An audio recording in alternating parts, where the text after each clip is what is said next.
Sunsets always make me think the deep questions, and you know what? You can't outsource your thinking. Not to people, not to presidents, and not to prompt responses without critical interrogation. For example, you've probably heard people say that using AI will make you dumber. But here's the real question. Can it also make you smarter? The answer isn't in the machine, it's in how and why you use it. Used the wrong way, AI causes mind melt. Used the right way, it becomes a sharpening stone for your thinking, your ethics, and even your sense of self. Mind melt isn't like a power outage, on or off. It's like a slow leak. You don't notice it until the lights are dimmer and your thoughts aren't quite your own. But if you don't know who you are and what you believe, maybe it doesn't even matter. Mind melt isn't ignorance, it's something more dangerous. It's when thinking feels optional. When answers arrive so quickly that you stop wrestling with them. When you confuse fluency with understanding, you feel informed, but you're not integrated. You know facts, but you don't know what you believe. And that's the real danger. Real thinking isn't just data. It's facts integrated with values, evidence tested against experience, information filtered through conscience.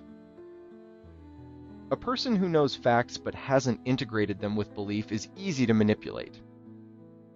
That's true in politics, it's true in ethics, and now it's true with AI.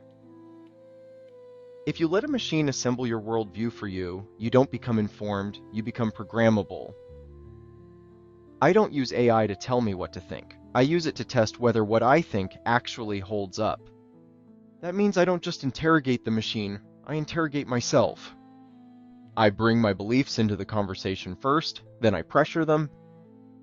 I read a Guardian article about a cow named Veronika, an older cow, living in unusually good conditions.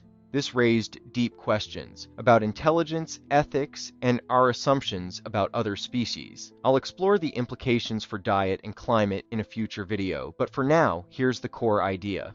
Researchers observed her using sticks as tools, adjusting them to scratch different parts of her body.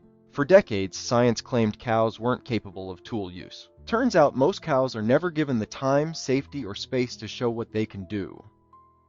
That stopped me cold. What if intelligence doesn't disappear? What if it just never gets the chance to surface? And what if we're doing that to ourselves by letting machines think instead of demanding they challenge us? It reminded me of the first Planet of the Apes, where humans, silenced by their own collapse, had forgotten how to speak. When I wrote my script before the fire, a warning for the world, I wasn't looking for a hot take. I was asking a historical question. What happens when societies refuse to name danger while it's forming? So I asked an AI whether Trump was a fascist. The response hedged, quoted scholars, circled definitions. That's where most people stop. I used the Socratic method. I challenged the logic. I tested behavior against historical criteria. I brought examples, from election subversion to corporate favoritism to attempts at suppressing dissent. Eventually, the machine was forced to give a straight answer, not because it decided something, but because the logic demanded it. That wasn't AI thinking for me. That was AI helping me think better. Then there was a much quieter question, but a harder one, a personal one. I've always believed cosmetic surgery, for me, violates my ethic of self-acceptance. I don't impose that belief on others, but I hold myself to it. So when I considered a hair transplant after decades of early hair loss, I didn't ask AI for permission. I used it to stress test my integrity. Was it restoration or enhancement? Was it vanity or psychological harm? Was I bending my ethics or applying them consistently? The value wasn't the conclusion, it was the discipline of refusing to lie to myself. A future video will be a deeper dive on this, and I'll discuss the cyst removal on my back as well. Here's what I actually do. Concretely, Number 1, interrogate, don't consume. Ask why, then ask again. If an answer sounds smooth, be suspicious. Number 2, bring your beliefs first. State your values before you ask the question. Otherwise, the machine supplies them for you. Number 3, demand logical consistency. If an answer contradicts itself, stop and unpack it. Don't scroll past discomfort. Number 4, use AI to argue against you. Ask it to attack your position. If your belief can't survive pressure, it doesn't deserve comfort. Number 5, think offline. Close the screen, sit with the question, let your own mind finish the work.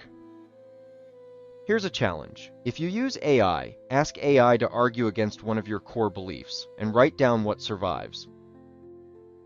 Next time AI gives you the perfect answer, pause. Ask why. Ask how it reached its conclusion. Ask what it didn't say. Ask whether you agree and why. Ask what it assumes about you. Because if we don't challenge easy answers and ourselves, we may stop asking questions altogether. In light of the climate costs, the use of water, the threats of sentience, and the risks of manipulation, the most radical act of intelligence in the AI age is to think without one. My name is Scott Layton. I'm the creator of The Renaissance Spirit, a project about history, ethics, political power, and the interior life. At its core, it's about how to stay human in an accelerating world. I use AI every day, but I refuse to let it replace judgment, conscience, or responsibility. Used well, AI can be an accelerant for learning, not a substitute for thinking, but a catalyst. It can surface forgotten perspectives, test your blind spots, or help you learn faster, as long as you're still the one driving. The danger isn't artificial intelligence, it's artificial certainty. It's a world where answers arrive faster than understanding, where people stop asking why, where thinking feels optional. Mind melt isn't dramatic. It's quiet, convenient, comfortable, and if we're not careful, we won't lose our minds all at once. We'll lose them, one easy answer at a time. Because in the end, no technology will ever absolve us from the responsibility of thought. You can't outsource your thinking, not to a president, not to a platform, not to a prompt.